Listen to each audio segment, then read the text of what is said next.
Okay, so first of all, I just want to say that this conference has been great. Every talk has been consistently very good, and I've learned a lot from it, and I have a lot of lingering questions. So as a result of this, I would like to take this opportunity as the last talk of the conference to thank the organizers. So I know Thomas and Tobias were involved.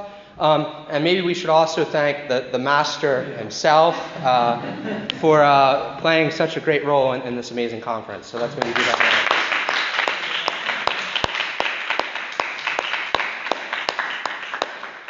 So let me just give a little bit of a warning. If you were completely on board with everything that Jonathan had to say yesterday, then you're probably going to hate my talk. But if you were skeptical of some crucial moves in his talk, then you're right. Or at least maybe we should think more carefully about it. So what I'm going to be looking at is some recent suggestions by grounding theorists that the notion of ground is going to be especially useful in the philosophy of mind, and in particular in making sense of physicalism, which is the view that the mental, in some sense, is nothing over and above the physical. So we have, for example, Jonathan Schaffer, who takes really cool photos, saying that the notion, ground is the notion the physicalist needs to explicate such plausible claims as the fundamental properties and facts are physical, and everything else obtains in virtue of them.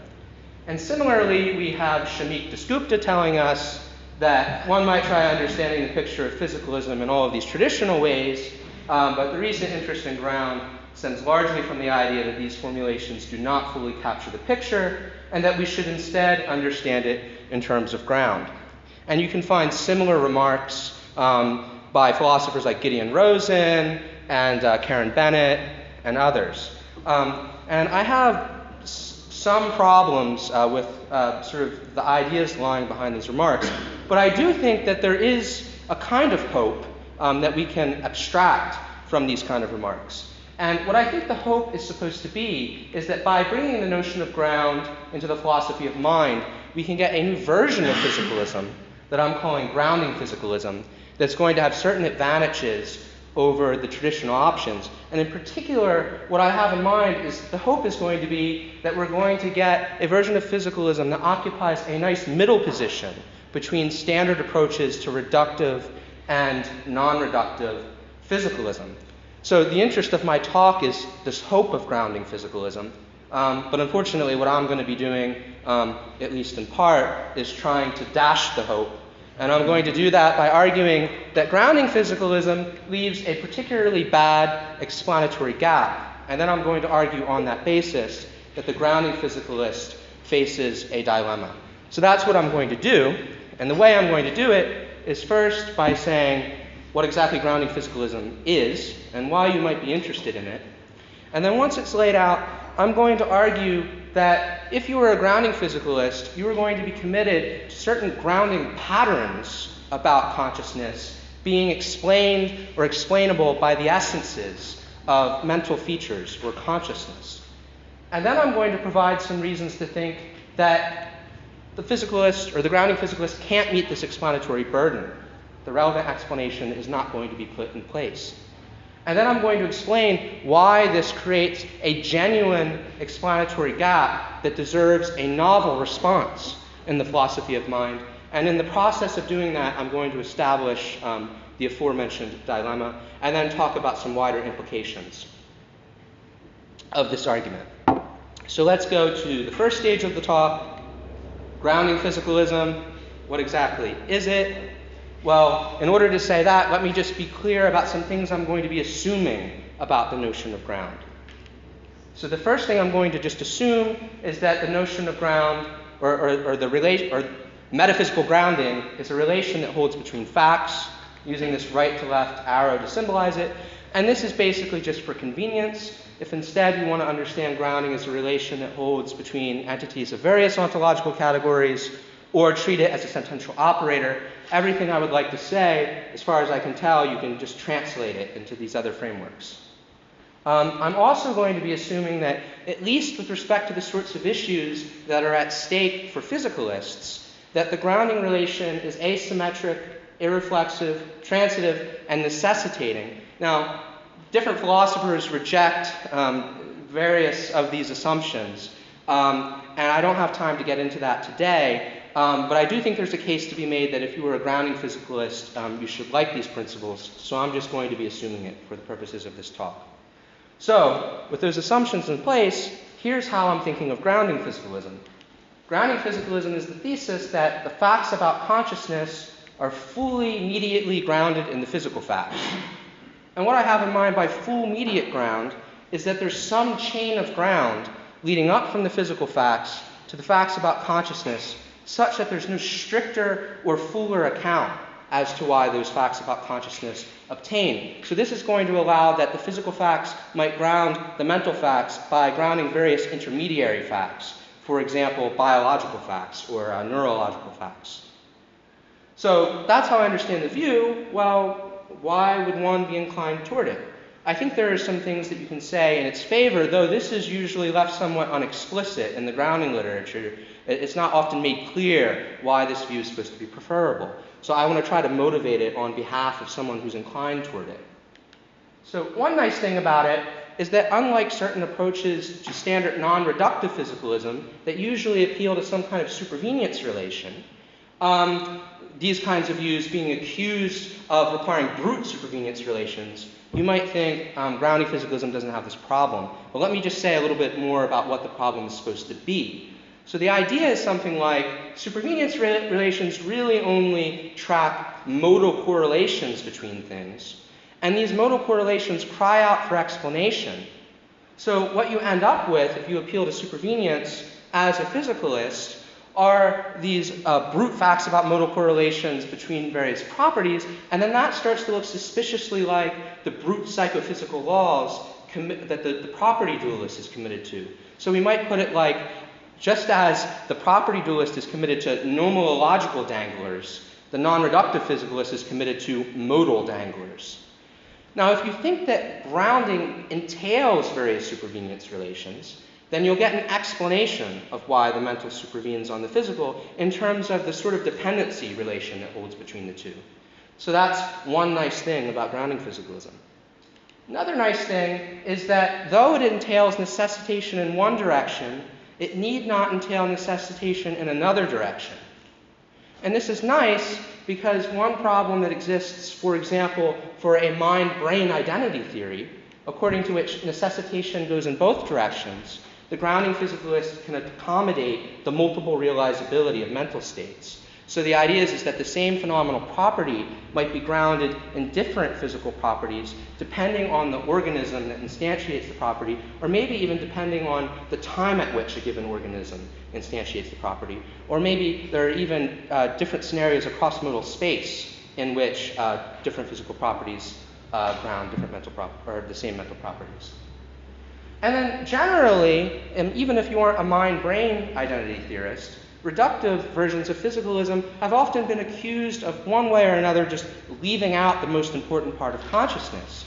But the nice thing about grounding physicalism is that it's not committed to the claim that mental phenomena are identical to or analyzable in terms of physical phenomena. In fact, you can have your version of physicalism be as non-reductive as you like.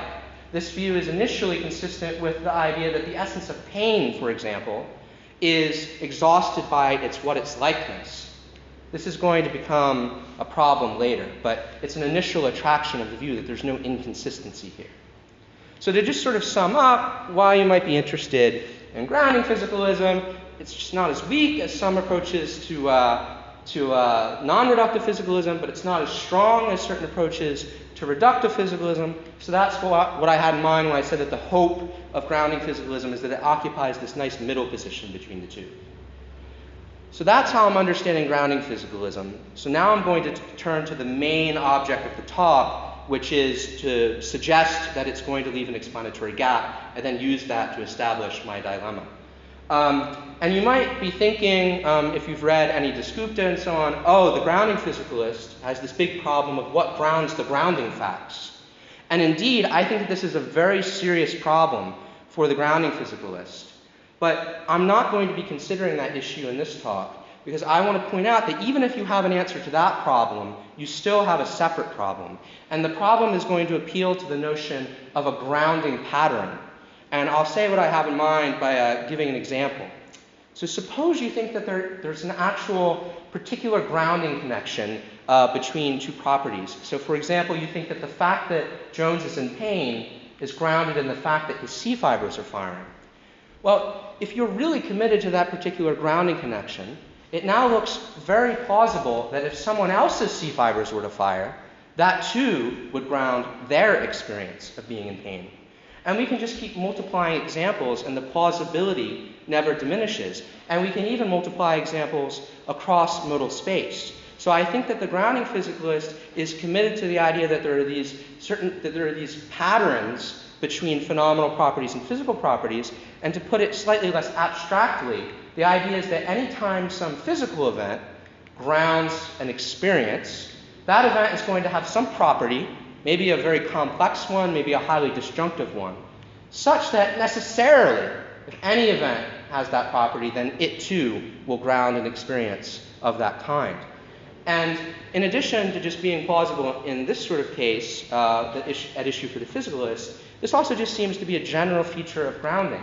So consider a number of the other paradigmatic cases. It's necessarily true that if some determinate shade of red, for example, a scarlet, is instantiated, then that fact grounds the fact that red is instantiated. So I think the grounding physicalist should accept this. But now the big question is going to be, well, what explains these grounding patterns?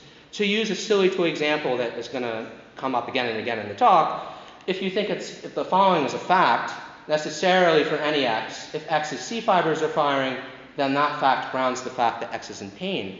As a grounding physicalist, what are you going to say explains this? Now what I'm going to do is I'm going to run through 3 possible answers that you might have to this, though in the longer version of the paper I discuss more. And some of these options you might think are going to be okay for the physicalist. But I'm going to raise problems for each of them, and then I'm ultimately going to suggest what I think is the best account. And then later on, I'm going to show why that causes problems for the grounding physicalist. So the first view you might have is that, this is a sort of Humean view, is that the grounding patterns are grounded in, and as a result, explained by their instances. However, this view has a number of problems, and I take the first to be decisive. And the first problem is that we aren't just looking at universal generalizations, but universal generalizations that fall within the scope of a modal operator. So these are necessitated universal generalizations. And while most people agree that universal generalizations are grounded in their instances, as far as I'm aware, no one has suggested that necessitated universal generalizations are even partially grounded in their instances. But let's just set the modal operators aside and just consider the universal generalizations themselves. I still think this kind of approach has problems. So I agree that if each universal generalization is grounded in its instances, then the instances metaphysically explain the universal generalization. But that just doesn't seem to be the kind of explanation we were looking for when we got worried about these grounding patterns. So Descupta puts this point like, we want to know why all these instances turned out alike. Just repeating the instances is no answer to our question. So, in light of these problems, you might move to another view that is going to be close to the one that I'm ultimately going to prefer. And this other view is going to appeal to the idea of constitutive essence. And the idea is that the constitutive essence of a thing is what something is in its most core respects. So on the second approach, the idea is that the grounding patterns are to be explained by the nature of some property that the grounds all share. So you get a sort of bottom-up explanation of the grounding patterns. But again, I think this view has a number of problems. One problem is that it just doesn't seem to hold more generally with respect to grounding claims. So consider the grounding pattern that holds between sets and their members. It's necessarily true that for any x, if x exists, its existence grounds its singleton. And that holds with respect to pens and cups and numbers. But there's nothing in the essence of those various entities that could explain why this relationship between sets and their members holds. Another way of putting this more abstractly is there's nothing in the essence of objecthood or entityhood that could explain this general grounding connection. And when we look at the specific case relevant to grounding physicalism, the same sorts of problems arise. So what about the grounding pattern between pain and C-fiber firing? Well, Rosen gives us this nice thought experiment where he asks us to imagine a neuroscientist who learns everything about the role of C-fiber firing within the functional economy of an organism. But because this scientist has some rare medical defect, he's never experienced pain, doesn't know the first thing about pain. And on this kind of approach, not only is the neuroscientist missing something very important about the relationship of C-fiber firing to other entities, but the neuroscientist is indeed ignorant of the essence or definition of C-fiber firing. And I agree with Rosen that that's just not plausible. So, I had to bring this stuff in, given Schaffer's talk yesterday. You might be thinking, but wait, what about grounding laws? And I think there's some plausibility to this idea, because maybe you think there's like a determinable determinant grounding law, or a set formation grounding law. This is the kind of stuff that Tobias has been working on. So then you might just start to wonder, well, why not psychophysical grounding laws? I have a number of problems with this kind of approach that I haven't fully worked out. But with respect to grounding physicalism, as I've understood it and as I've motivated it, I think this move is unavailable. And the reason is that it encounters a dialectical objection, which is that the grounding physicalist will in effect be replacing the brute modal correlations of standard approaches to non-reductive physicalism now with brute grounding laws. So these are going to be metaphysical danglers that in principle are no less objectionable than the psychophysical laws of property dualism and differ only with respect to their modal strength. Also, you might think that this kind of view is going to be inferior to the view I'm ultimately going to suggest that appeals to essence, because unlike essentialist truths, you might think, laws are apt to be explained. It makes sense to provide explanations for them. But if you then appealed to grounding laws as a physicalist, you would have to admit that these are apt to be explained and yet have no explanation. But you might think, by contrast, that statements of what things are in their most core respects, like identity claims, are just not the sorts of things of which it makes sense to explain. So, in light of these problems for the other approaches, I think that the most plausible view is that the grounding patterns are to be explained by the natures of the items that figure into the grounded facts. And this follows just from a general view that you might have about ground, suggested by Kip Fine, that it's always the fact of the grounded that points to its grounds, and not the grounds that point to what they may ground. And Fine claims that when you look at standard metaphysical practice, this picture starts to look very plausible. And I think I'm inclined to agree, although I think there are some cases that maybe don't fit it. But for my purposes, I don't really need the general thesis. I just need that this is the most plausible view that we should accept with respect to the cases at issue for grounding physicalism. So, the upshot so far is that if you are a grounding physicalist, you should accept this essentialist picture, which commits you to thinking that the grounding patterns between mental states and physical states are to be explained by the essences of the mental states. So this is going to be the first step in establishing my dilemma for grounding physicalism. And what I'm going to do next is provide reasons to think that the grounding physicalist isn't going to get the relevant essentialist explanations, and will therefore have left something unexplained, and therefore will have left an explanatory gap. But I'll just briefly say how I'm thinking about explanation. I'm operating with a fairly general notion that comes up all the time in the philosophy of mind, according to which one phenomenon is or can be made intelligible in terms of another one. If you would prefer it, you might also think of explanations as the sorts of things that can provide answers to why questions. So the idea is that in the case of metaphysical grounding, you get an explanation of the grounding connections by looking to the essences of, in some cases at least, the grounded items. So then the problem is going to be is that if the essence of consciousness does not make the grounding patterns involving it intelligible, then it's going, sorry, let me start over. If the essence of consciousness does not make the grounding connections intelligible, nor does it answer the crucial why questions with respect to these grounding patterns, then in that sense it will have failed to explain them. So that's what I have in mind when I'm going to suggest that grounding physicalism has this explanatory gap worry. So at this point you might wonder, I need to say one other thing. I also want to just point out this is another way of understanding what people have had in mind by the explanatory gap. Because the idea is look, we have these necessary truths, and then when we look to the essence of pain, we learn nothing to rule out the possibility of there being something such that its C fibers fire, and yet that grounds its experiencing pleasure.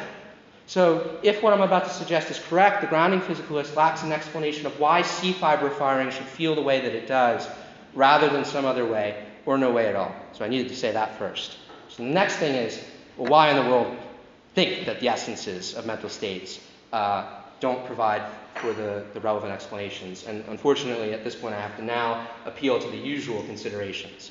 So what I have in mind is that if you think that these essentialist explanations are available, then you have to think that in some sense, it's in the essence of pain that for any X, if its C fibers are firing, then that fact grounds the fact that it is in pain.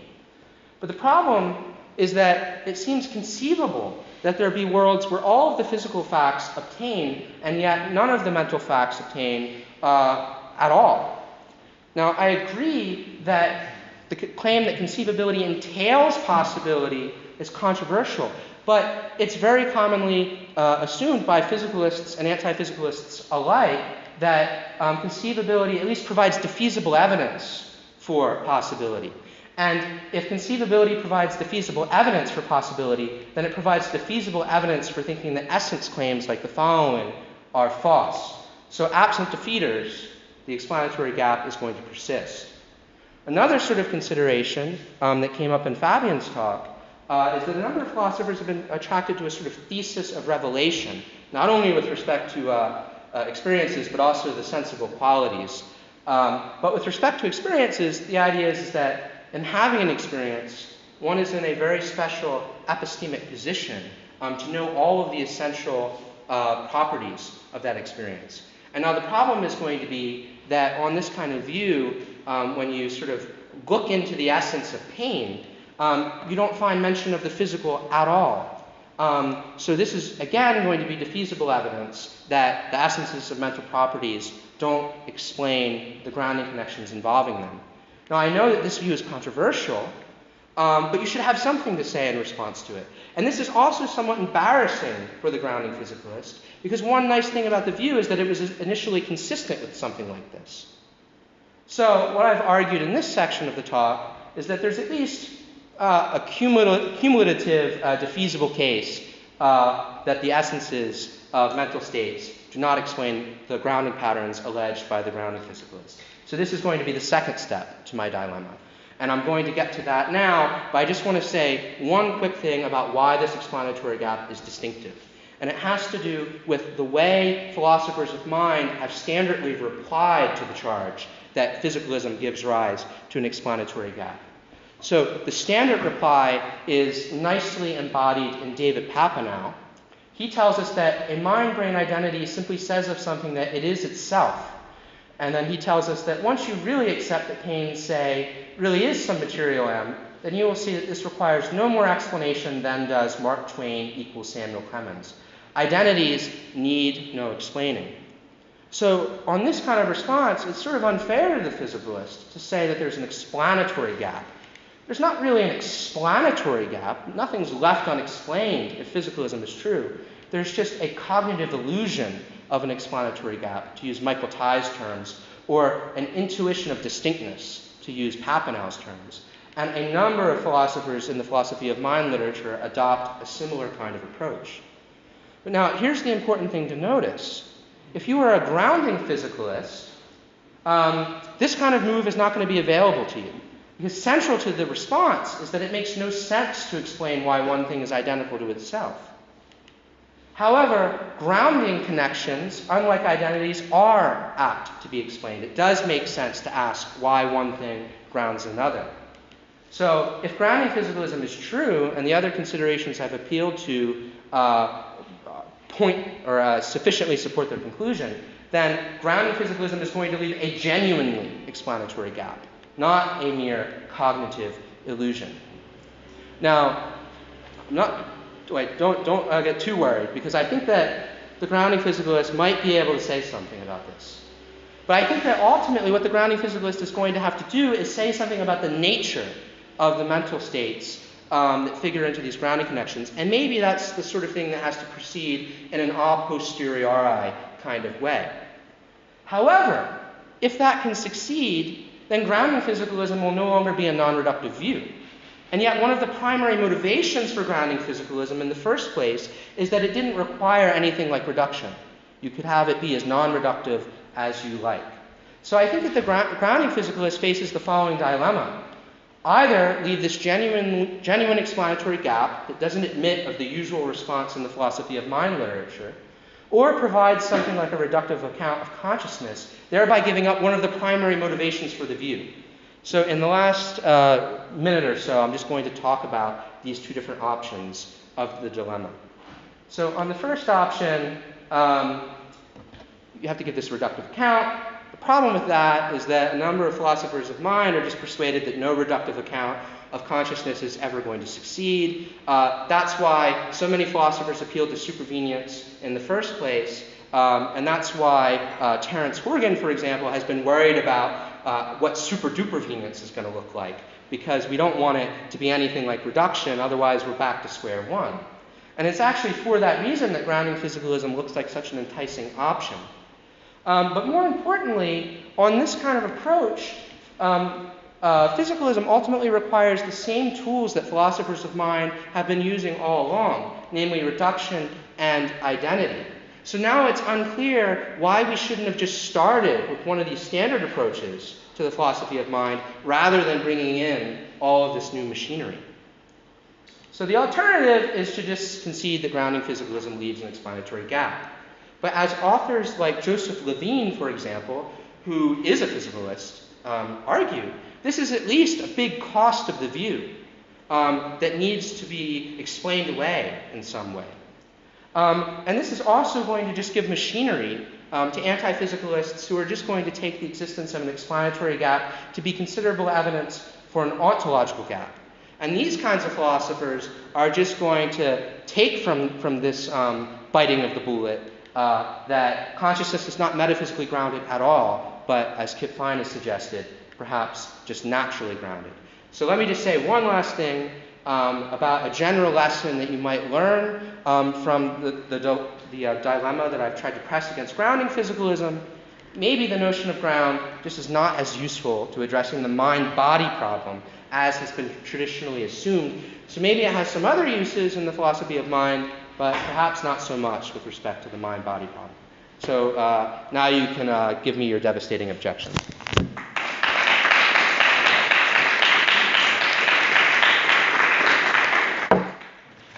That was great, and I think I agree with you that if you go with a kind of Fine-style conception of grounding as driven by the essence of the grounded, then a really interesting explanatory gap opens up specifically for the mental, at least given the transparency of the phenomenon. In fact, there are some quotes that Henrik had from Fine, about how grounding is this like intimate connection that leaves no explanatory gap. So that's I think you're right that like if you follow that conception of grounding, then the mind really does have this kind of special status.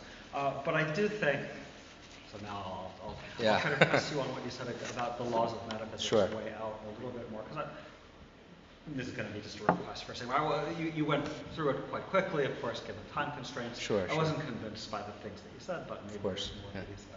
Well, the first thing that you said was that it's sort of just replacing brute modal correlations with brute grounding laws, or just trading one thing for the other. But that seemed like, I mean, everyone needs their brute posits, but it seemed like the modal correlation is just basically this long regularity across worlds. And the law is a single law that's generating the regularity. So just like in the kind of laws of nature dispute, anti-Humeans say, oh, you Humean posit this brute long regularity, and we explained it from a single source of a generating law. Right, I mean, that has some plausibility, and it's not okay to say, oh, you anti-Humean, you have something brute too. Right. So I think it's the same. Yeah. So I thought you were a little unfair. Sure, fair enough. That was mine. And I should also add that the essence person, she also had, I mean, to the extent that that was a valid criticism, it also sits on her, because she also has her brute posit of the essence of the thing. Everyone needs their brute things, but I feel like both the laws of nature person and the essence person are doing something a little more unifying and explanatory. I see. With their brute. That's how I think of it. The second thing you said, I just didn't quite understand, so maybe we could say more. You said that these will be metaphysical danglers. But I mean, normally what I took to be the charge of it dangles was it does no explanatory work. Maybe you missed the next. But from a law of metaphysics grounding person, these laws do all the explanatory work. They're not danglers, they are the backbone of the Right. So maybe you missed something else by dangler. I wasn't sure that. And the third thing that you said was that they're apt to be explained but have no explanation. And of course that just seems fine, because everyone has their fundamental posits that are apt to be explained and have no explanation. The law of metaphysics person adds in some more and says, I've got my fundamental items, and I've also got these laws. Right. And so she's adding to the fundamental costs of her ontology, making additional posits. But some things that are apt to be explained turn out to be fundamental and inexplicable, and that's sometimes how it works out. And I should just add that I wasn't sure that the essence person, Shamik Gupta says essences aren't apt to be explained. I think that should be rethought a little bit, because you might have the essence of, for instance, conjunctive properties, like the essence of being red and being round. The essence of being red and round. Take that conjunctive property. Right. You might not be surprised to find out that there's a connection between the essence of being red, the essence of being round, and the essence of being red and round. So if you say that no essences are apt for explanation, you have these remarkable harmonies among the essences. The most natural thing to say is the essences of the being red and round flows from the essence of red, the essence of round. So actually, I think you get a rich explanatory. That's the tip of the iceberg. You see how these logical. You get a rich explanatory structure among the essences. So I think the essence person actually, she should have a sparse handful. I think essences in general, as this example shows, are apt to be explained. Interesting. It's just that she should have a sparse handful of ones that turn out not to have an explanation. So I think everyone's in the same. Sorry, that was a lot of stuff. That was you sort of the things that were. Yeah, that was all very helpful, and I'm not sure I'm going to be able to say all too much in response. In particular, with the last point about are some essentialist truths actually apt to be explained? That's a really good point I hadn't considered, so I'm just going to have to think more about that one. But with respect to the other points that came up, so I guess I agree that grounding laws or metaphysical laws won't be as bad as pure modal correlations. But I'm not sure that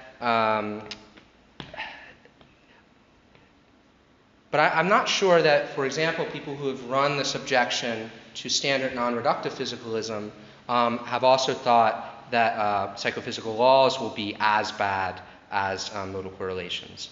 But it might be that there's still some sort of general bad-making feature.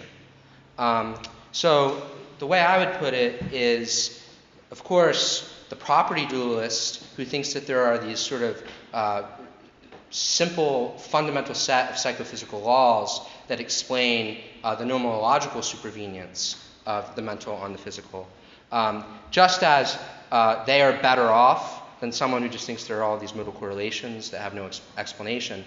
Nonetheless, I think that the property dualist is still in a bad position because he's positing these additional laws, whereas certain physicalists don't need these additional laws. They just have the fundamental laws of physics, maybe some special science laws, some basic metaphysical principles that everyone accepts, and then they can do all of this work just with those.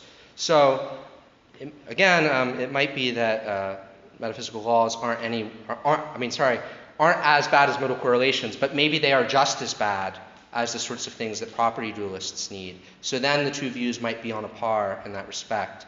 And if you're trying to get like a nice version of physicalism that avoids some of these standard problems, I'm not sure that's going to be the way to go. Let's see. Trying to remember what else came up. So this kind of goes back to the final question, which I need to think more about.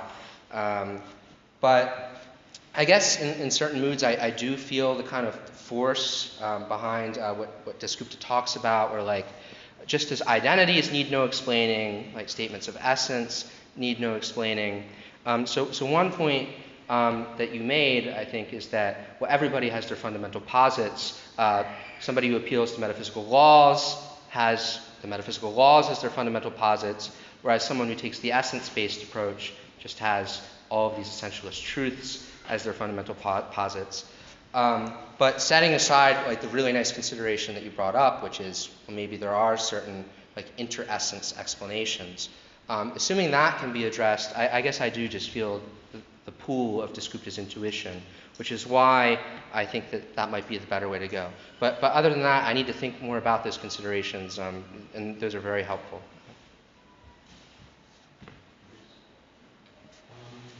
Yeah, I also wanted to ask something about the metaphysical laws alternative to essence. And there was sort of a challenge you threw in that I find interesting. Namely, what is supposed to be the difference between the metaphysical laws and the laws of nature? And similarly, if the connection between the physical and the mental is just laws of nature, then that doesn't seem to deserve the name physicalism. Yeah. And so the way I think about this is the crucial difference really is that the laws of metaphysics concern these relations that you brought up, these sort of construction relations, or these devices via which sort of new entities are generated on the basis of old entities. Okay, so that's why law about composition, for instance, ends up being a metaphysical. And so, what does that mean, though? I mean, for the case of consciousness, this means that whether we have a metaphysical law to begin with depends on whether there are any relevant operations there. And an example of that is Yavlo's view, where he says that the relevant mental properties are determinable properties, and the physical neuronal properties are the determinable properties. And so here you suddenly get this idea that you can appeal to this sort of property-making operation that gets you from the determinist to the determinable. Okay. It's an instance of such an operation.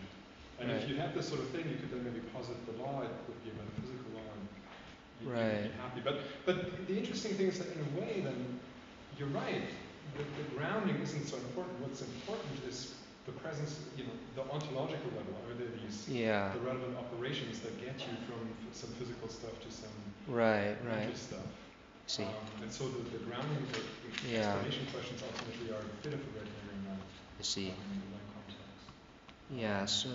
What do you think? Is that a sort of a good way to meet your challenge to distinguishing the laws of nature from the laws of metaphysics? So I'm not completely sure I'm convinced. So let me try to see if I can work through my reasoning on this. So first of all, I guess I'm a little skeptical of this idea, and this is something that, for example, his name is escaping me, but Kelly Trogdon has recently started working out the idea that we don't just need grounding explanations, but grounding mechanisms, and then that's where like all of these specific metaphysical relations, like the determinable determinate relation and so on, come into the story. But I guess my worry for that kind of suggestion, which I do think is kind of taking us in the right direction, my worry is that when I try to think about why I should be interested in grounding physicalism, something that is very important to me is that it be non-reductive. But most of the so-called grounding mechanisms I can think of, I start to worry are going to require something like a reduction. So that seems to be going on when it comes to like functional realization, for example.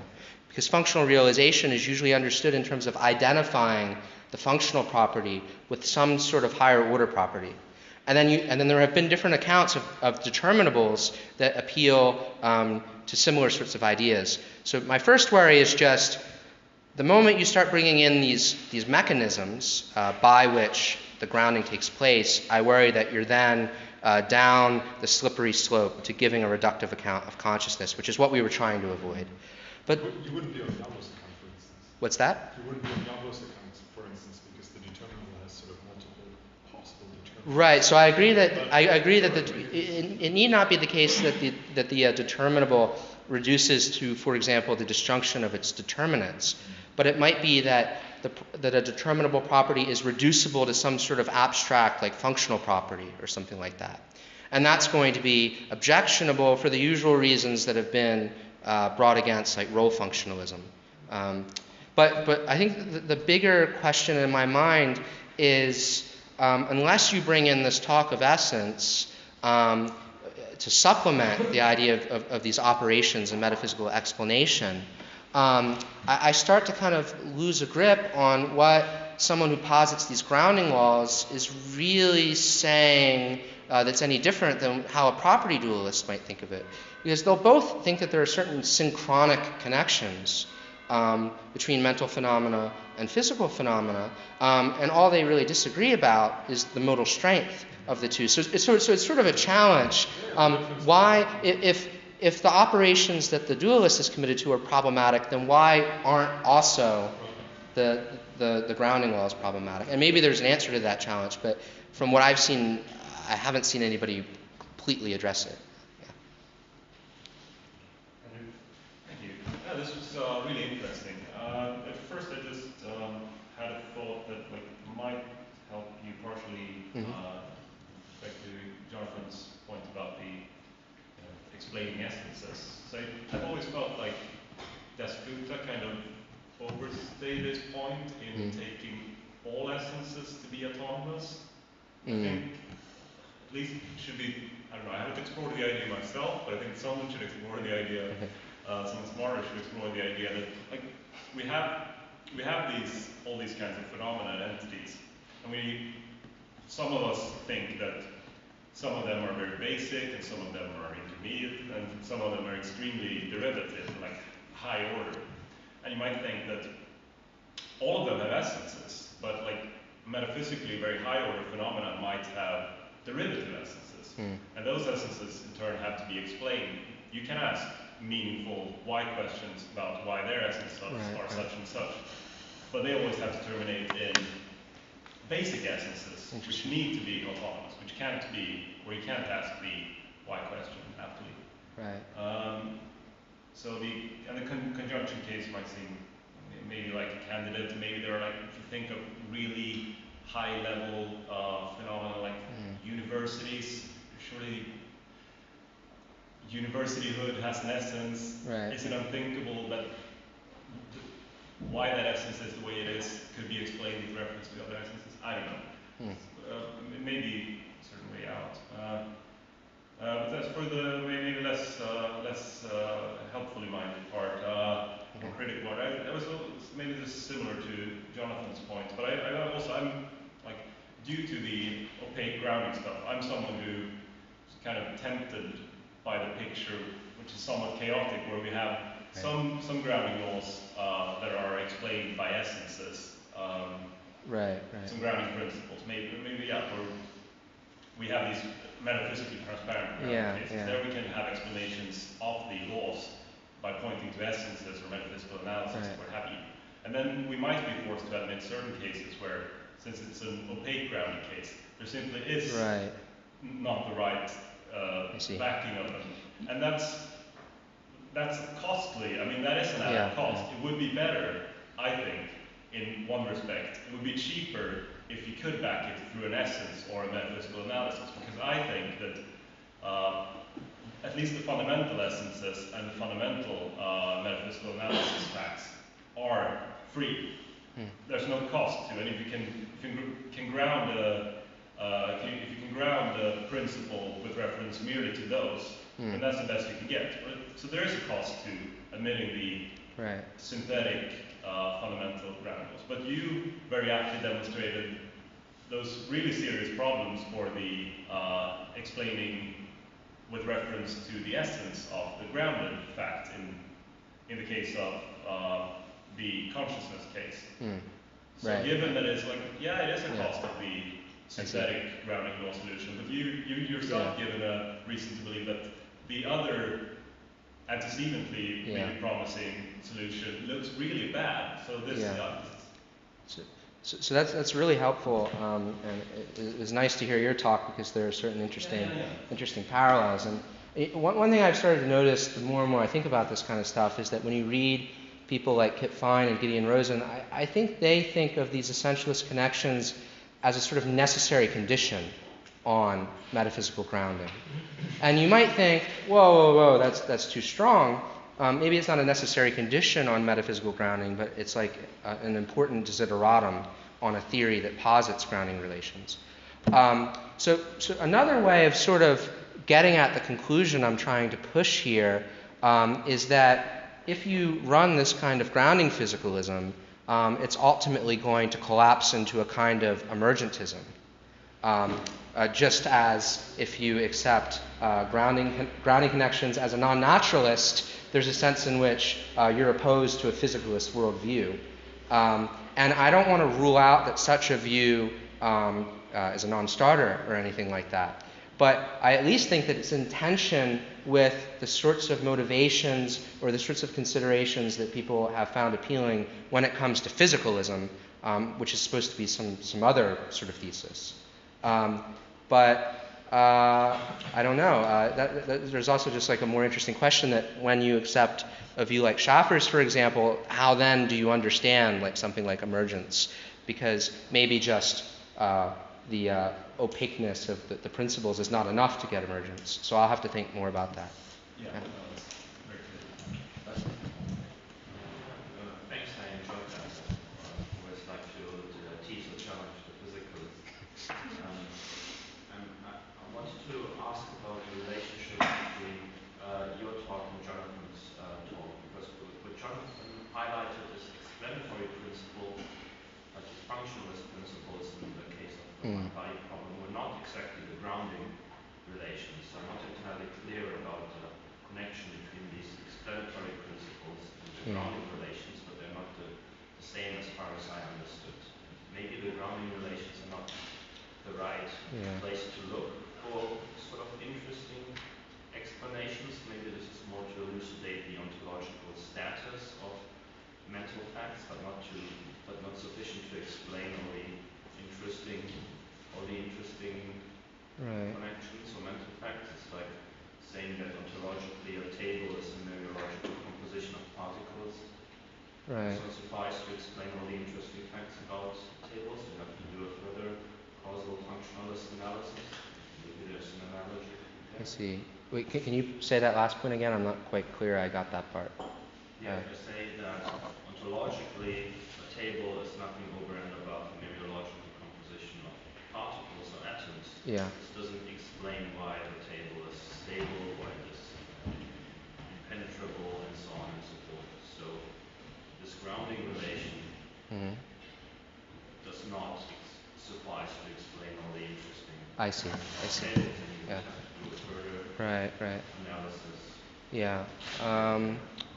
So in answer to the first part of your question, sort of like what is the relationship between the two talks, what I took Jonathan to be suggesting, and please correct me if I'm wrong, it's very similar to a standard approach to functionalism, but instead of giving some sort of reduction between a mental phenomenon and a functional phenomenon, rather you have this sort of principle that takes you from the functional property, let's say, to the mental property. But the taking you to relation, I think, is supposed to be a grounding relation. And then the role that the principle is playing is sort of governing all of those particular instances of the principle. So that's why you might think that you're going to get an explanation of the grounding patterns, as I call them, because you have sort of like the ultimate grounding pattern that in some sense like subsumes all of the more specific ones. And then in response to the second point, and this is, I think, something I've also kind of been thinking about because I think it's, and this is maybe just another point to make against the way people have tended to put grounding physicalism. So maybe there's still hope, but we just need to take it in another direction. I think it's just been sort of assumed that if you get the grounding connection between the instantiation of the mental property and the more fundamental property, that your job is done in terms of establishing physicalistic acceptability. But there have been all these other problems that physicalists have been worried about, and property dualists have been worried about, for example, the causal efficacy of the mental and so on. So maybe just as getting a grounding relationship in terms of the existence of the parts to the existence of the whole leaves a bunch of questions unanswered, like various properties that the whole has. Similarly, maybe getting a grounding relationship from a physical property to a mental property. So I guess I'm kind of agreeing with you that I think that's a good point to make. Yeah. Yeah, I want to try drawing another link between Hendrik's distinctions in your talk. When the explanatory gap shows up, then some people make the optimism-pessimism distinction. Right? Is it there because there is no link? Yeah. Or is it there, several options are open. There is a link, but we haven't found it yet. There's no link. There's a link, Yeah. but we will never find it. Yeah. Right? And so there's several options. Now, there was this distinction between epistemic and metaphysical transparency. Right? So we can bring this in to make room for a certain kind of optimism. I was wondering what you think about this. So one could say, if what we really need to close the gap is epistemic transparency, then we can pretty much conclude that we can have it. Epistemic transparency for us, so closability for us. Right. Because I can imagine zombie scenarios, and I can always do that. And so if that's required, then no. But if a certain metaphysical transparency is required, which is weaker, then this is to both of you, of course, which is weaker than epistemic. So for perhaps some better minds, more developed minds, it can be understood. Yeah. Right? Then everything we see here is may support metaphysical transparency, but we can't see it. It's just way too complicated for us. Yeah. So one could, by putting this in, we could support a kind of optimism. Yeah, so that's a really good point. So I guess in terms of the optimism-pessimism distinction, on the one hand, I don't want to get on Chalmers' boat, but then on the other hand, I'm worried about getting on Schaffer's boat. And I guess I'm kind of in the middle, where I don't think that epistemic transparency should be taken to entail metaphysical transparency, but I think that it's at least good evidence that you have metaphysical transparency. And of course, I'm open to the idea that eventually all of the transparency will the opaqueness will be made transparent. I'm open to that possibility. But I guess I think that until the physicalist can give some sort of defeater for the evidence we get from epistemic or apparent epistemic transparency, or explain the intuitions away, that's just a good reason to at least be reluctant to accept the view. So I guess that's kind of how I'm thinking of it. Yeah. I should mention that one thing I get kind of worried about is one thing you might just say in response to this kind of problem is, well, in terms of metaphysical transparency, there is sort of the for God explanation.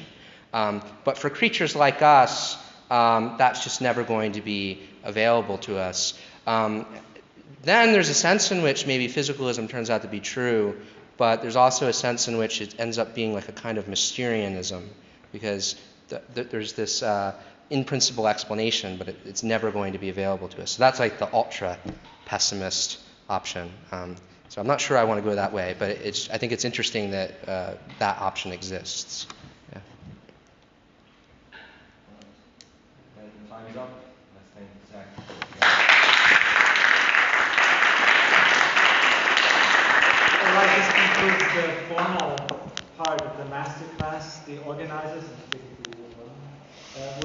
say anything again?